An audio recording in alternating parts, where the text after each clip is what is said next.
जय गुरुदेव। मैं सुजीत धार्मिक ज्ञान A to Z में आपका स्वागत करता हूँ।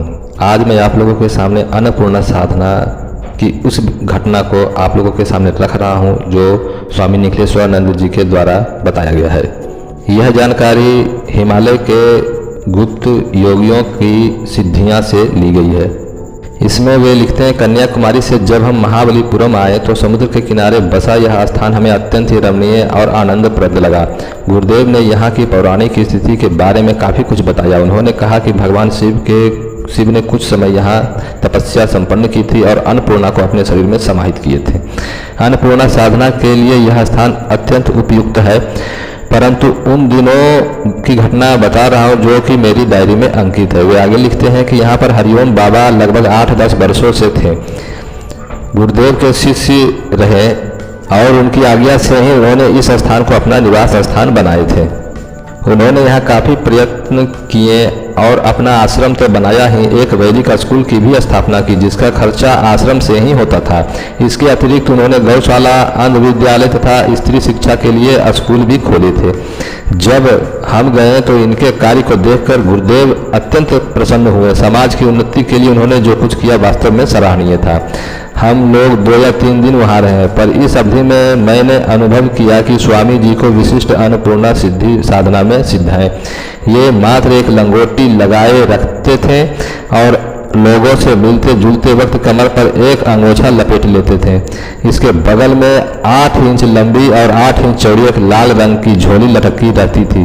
यहाँ पर नित्य भंडारा होता था और शाम के समय जो भी अतिथि आता उन्हें को अत्यंत प्रेम से भोजन आदि कराते थे। नित्य 150-200 लोगों, साधु, सन्यासियों, अतिथि आ ही जाते थे और वे किसी को मना भी नहीं करते थे। एक दिन दोपहर को हम सब गुरु भाई और हरिओम बाबा समुद्र के किनारे बैठे हुए वार्तालाप में मग्न थे। थोड़ी देर में गुरुदेव भी आ गए और बातचीत हरिओम बाबा के कार्यों पर चल पड़ी। बाबा ने कहा, गुरुदेव मैं कुछ समय आपके साथ रहना चाहता हूँ। यहाँ पर तो अब कोई भी गुरु भाई इसे संभाल लेगा। गुरुदेव कहते हैं कि साधना का एक उद्देश्य समाज सेवा भी है और जब तक साधना समाज से जुड़ेगी नहीं तब तक साधना का कोई मूल्य ही नहीं है।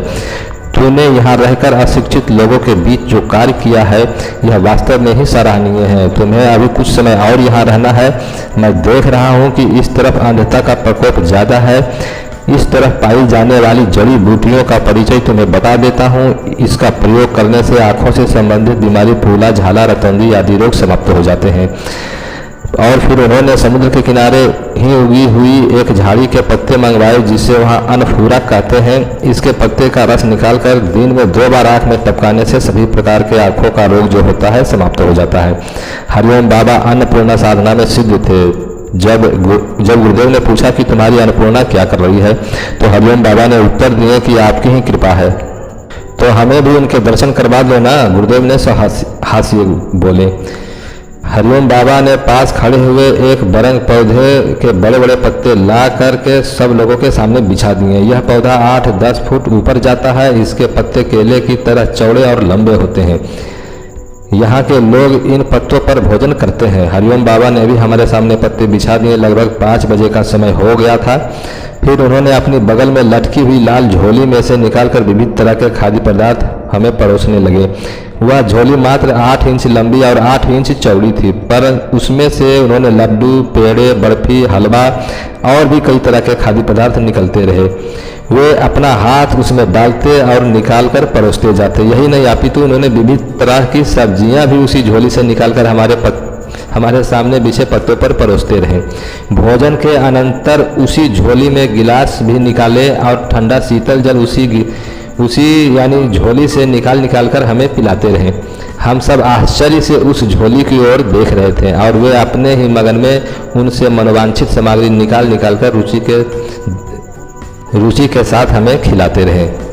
उस दिन गुरुदेव ने भी थोड़ा सा आतिथ्य स्वीकार किया। उस दिन हमने जो कुछ देखा वह आश्चर्यजनक था। दूसरे दिन एकांत में मैंने हरिओम बाबा से इस साधना रहस्य के बारे में जानकारी चाही तो उन्होंने बताया कि मैं बिना गुरुदेव की आज्ञा से कुछ भी बताने में असमर्थ हूँ। तीसरे दिन अवसर देखकर हमने गुरुदेव से ही इस अन्नपूर्णा साधना के बारे में जानना चाहा तो उन्होंने हंसकर टाल दिए। उस समय बात तो आई गई हो गई, पर इसके 2 वर्ष बाद मुझे पूज्य गुरुदेव ने स्वयं ही साधना सीखने का अवसर मिला और वे दिए। मैंने अनुभव किया कि वास्तव में ही यह साधना अपने आप में अत्यधिक महत्वपूर्ण है। अगर यह जानकारी आप लोगों को अच्छी लगी हो तो चैनल सब्सक्राइब करें, वीडियो लाइक शेयर जरूर करें। अंत तक देखने के लिए धन्यवाद।